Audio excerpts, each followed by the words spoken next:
10 years of being excluded from family reunions, I thought the ache would dull. It didn't. Every summer, photos filled my feed, everyone smiling in matching t-shirts, kids lined up for games, my parents' proud speeches. My name was never on the guest list. My seat was never saved. This year was no different. When I drove by the park out of curiosity, my sister spotted me. Her voice carried across the crowd. "Get out, you're not family." Laughter followed. Heads turned. I felt like I was 16 again, standing small while they pushed me aside. I didn't argue. I didn't beg. I simply left. But life has a strange sense of balance. 10 years of silence, and then one knock on my door. My name is Natalie Cross, I'm 34. And if you think you know how this ends, stay tuned. What happens when the outcast becomes the one with the keys?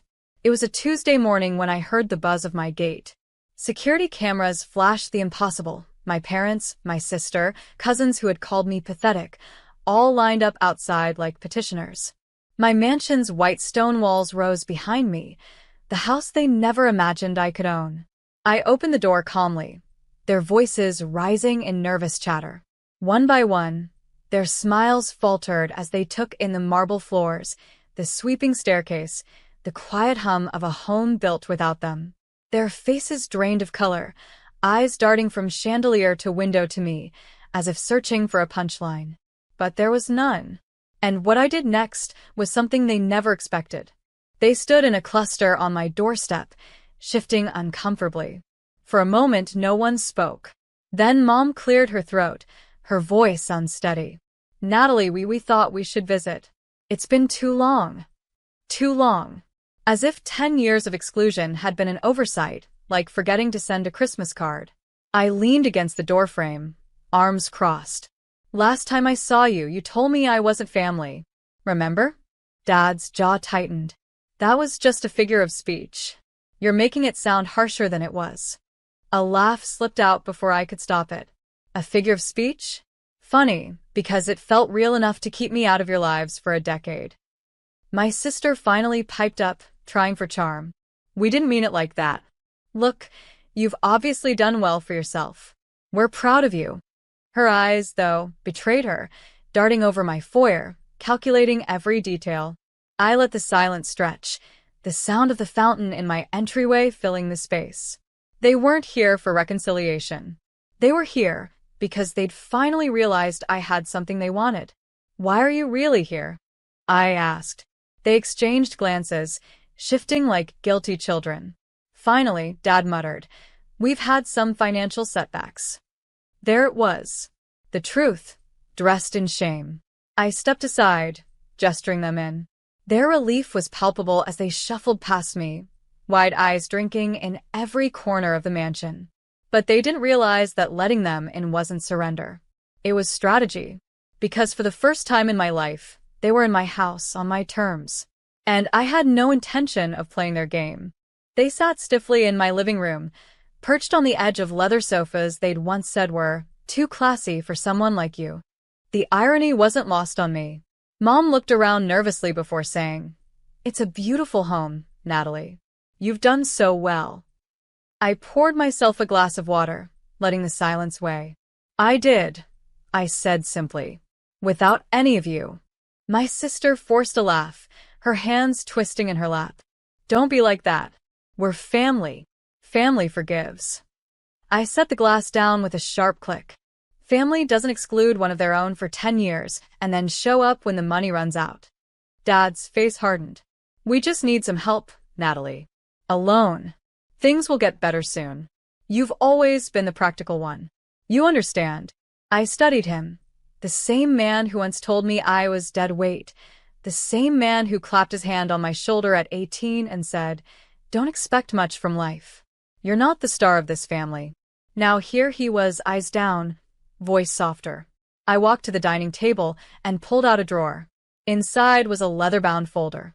I placed it on the table and opened it slowly. Stacks of documents, contracts, proof of ownership. Their eyes widened. This house. These cars. The businesses that keep them running, all mine. And not a single cent came from you. The color drained from my sister's face. Mom whispered, Natalie, we didn't know. I met her eyes, steady. Of course you didn't. You never cared enough to look. And for the first time, I saw fear in their faces. Not of losing money, but of losing me. The silence in the room was brittle, like glass about to shatter. My father cleared his throat, his pride fighting against desperation. We made mistakes, Natalie. But you can't hold on to the past forever.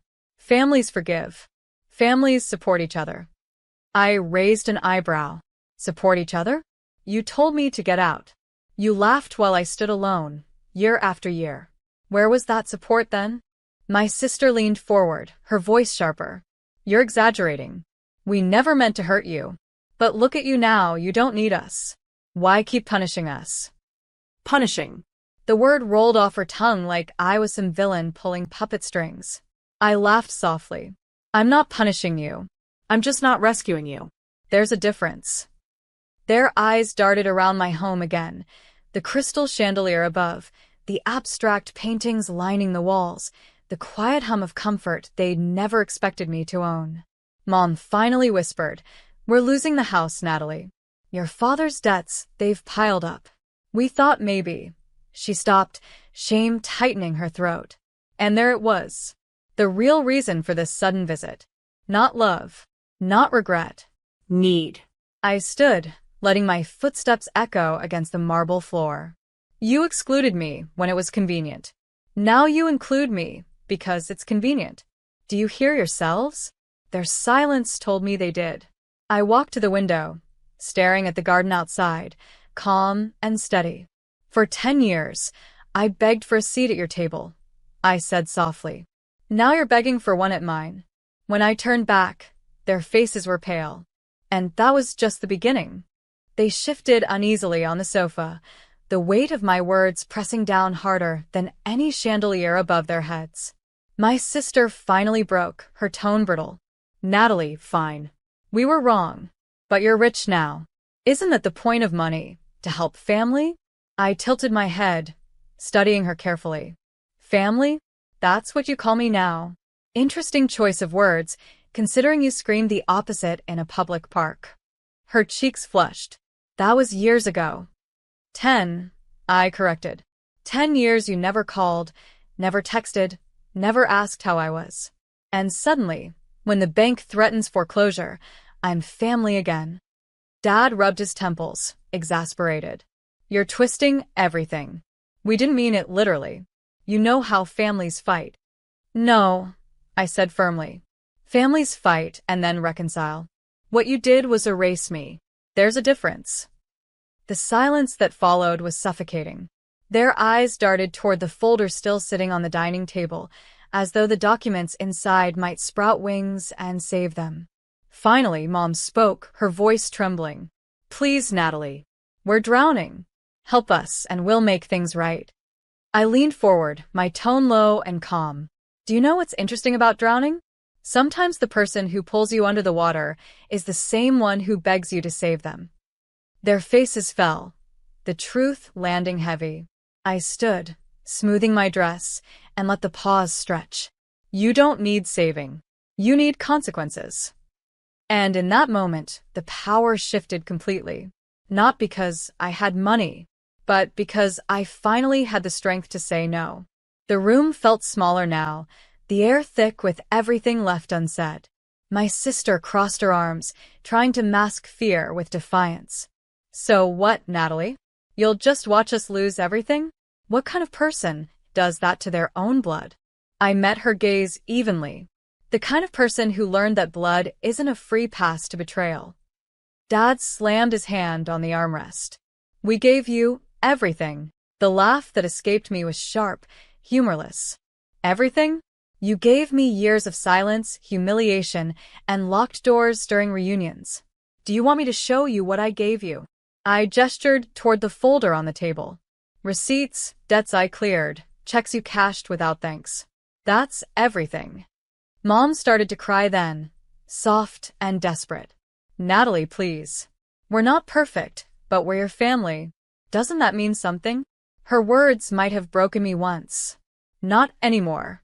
I leaned against the mantel, my voice steady. Family means belonging.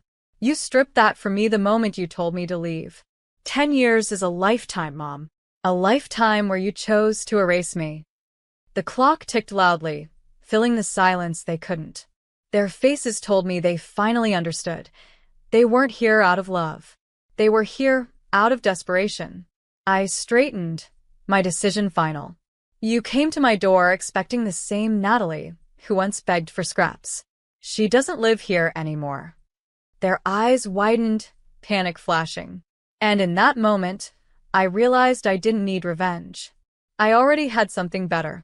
Control. They were unraveling before me. My sister's voice grew sharp, cutting through the silence. If you turn your back on us, Natalie, you'll regret it. You think money makes you untouchable? Wait until people hear how cold you really are. Her words slid off me like rain on glass. Let them hear, I said calmly. They already heard your laughter when you told me I wasn't family. Funny how memories tend to echo louder than gossip. Dad tried another angle, his voice softening. We can fix this. We'll invite you back to everything. Reunions, holidays, you'll have your seat again. Just help us now. There it was, the bribe wrapped in fake warmth. The very thing I had craved for years being dangled like a carrot on a string. But I no longer hungered for it. I walked to the wall of windows, pulling the curtains back. The garden stretched outside, perfectly manicured, a reflection of discipline and care. My discipline. My care. I turned to them. I don't need your seat.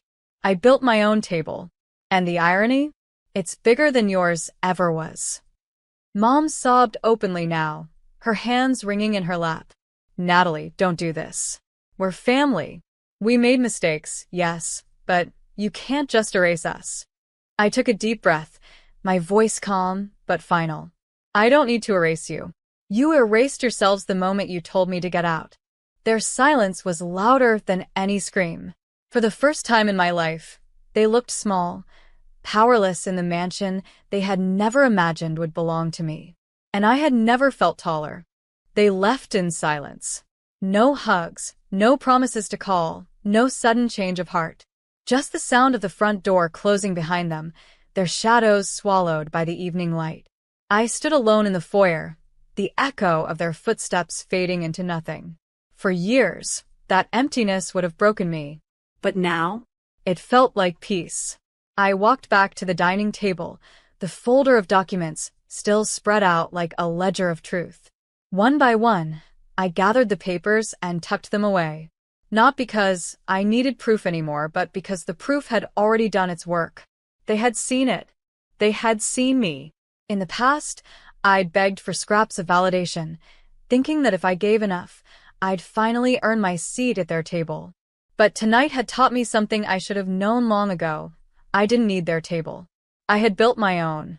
I poured myself a glass of wine and stepped out to the balcony. The city stretched out beneath me, lights twinkling against the night.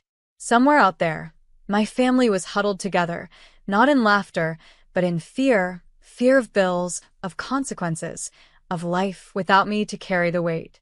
And maybe that was the justice I had been waiting for. Not revenge, not cruelty, just absence. They would have to face themselves now.